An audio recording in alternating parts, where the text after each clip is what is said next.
Hello guys! Hello! Welcome dito sa aking channel, Virgo. Alamin natin ang weekly tarot reading mo. Ito ay general reading, pwede kang makaresonate. Gamitin mo ang iyong intuition sa panunood. So, kumuha tayo dito ng 3 cards para to sa lahat ng Virgo. Okay, Virgo, meron ditong divination, number 15, 6, 7, 4.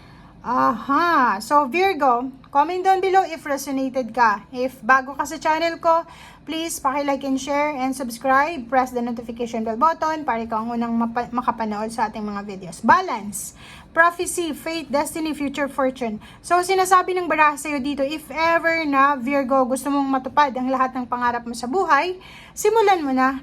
Like may mga New Year's resolution ka for this 2024, simulan mo nang mag-pray. Simulan mo na yung manifestation. Kasi sinasabi ng baraha na kung talagang naka-destiny to sa'yo, ibibigay talaga to sa'yo ng universe. Pero may mga blessings tayo na nakukuha from manifestation. Like nagmamanifest ka, at the same time tinatrabaho mo yung manifestation mo, magkakuha mo talaga siya, makukuha mo talaga siya sa ayaw at sa gusto ng mga tao sa paligid mo. Kasi hindi nasasayang yung sacrifices, hindi nasasayang yung mga pagod or kung ano man tong in-exert natin. Next is freedom. So, dito sinasabi ng baraha sa'yo na 7, may iba sa inyo dito, Virgo, na parang sumisigaw ng freedom. Freedom from financial problems, from physical health problems, from connection, from partnership, or sa lahat ng kailangan ng kalayaan sa buhay mo, lalo na yung may mga depression na, may mga anxiety dahil sa problema pinansyal or sa relationship, sinasabi ng baraha na naghahanap ka, sumisigaw ka, or determinado ka talagang makaalis sa situation na kung anong meron ka sa ngayon. But may problem dito kasi may unseen tayo. Maraming mga bagay ang itinatago sa'yo. So, comment down below if mayroon ditong mga Virgo na feeling nyo, yung mga taong kaharap nyo ay hindi totoo sa inyo. Parang ganun. Or, if you're member ng mga groupings, di ba? Parang yung mga kagrupo mo, may mga itinatago sila sa'yo. Hindi mo alam kung ano yung pinag-uusapan nila. Or may mga hidden agenda sila. So, parang ganun. Comment down below if ramdam mo yon. But this week, parang medyo masasayko mo yon na maraming mga tinatago sa'yo ang mga tao sa paligid mo. Lalo na sa pamilya.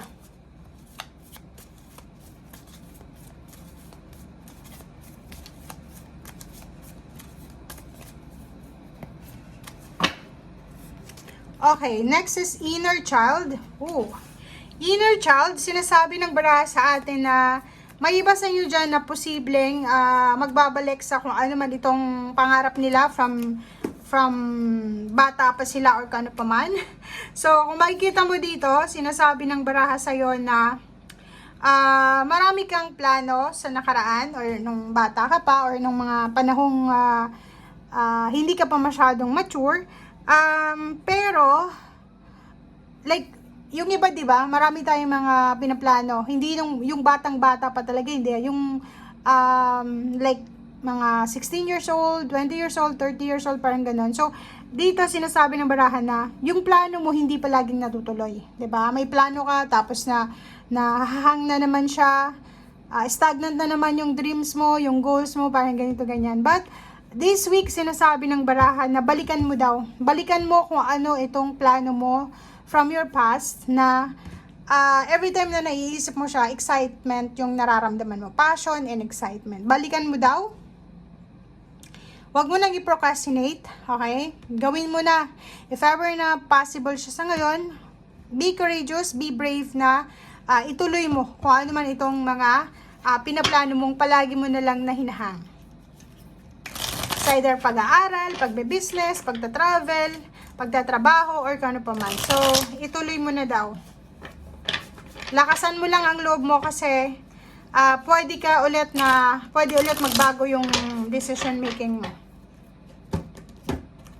Okay. So, meron tayo ditong 3 cards.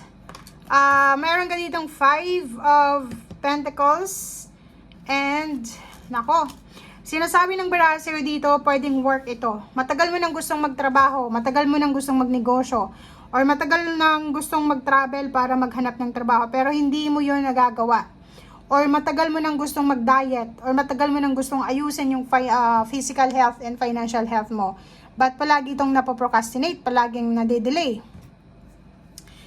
Sa linggong ito, sinasabi ng baraha, King of Wands, sipag, tiyaga, paniniwala sa sarili, paniniwala sa Diyos, and focus sa kung ano yung goals natin sa buhay. Yun ang magiging sandata mo para dito sa stability and balance ng pamilya mo. So, if ever gusto mong magtrabaho sa ibang bansa, sa ibang lugar, may anak ka, or may nanay ka or tatay ka na may sakit, hindi mo maiwan-iwan kasi ikaw yung taga-alaga.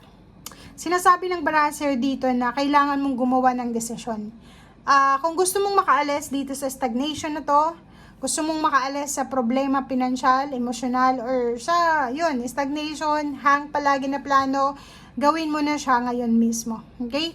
And if ever na nakapag-desisyon ka, ihanda mo ang sarili mo kasi baka masyak ka sa mga aabutan mong trabaho. Like, kung bago tong trabaho, napapasukin mo, baka yung dati mong pinagtatrabuhan, hindi siya masyadong nakakapagod. Pero dito, ihanda mo yung sarili mo. Pwede kang magtrabaho ng overtime, night shift, or weekend. So, comment down below.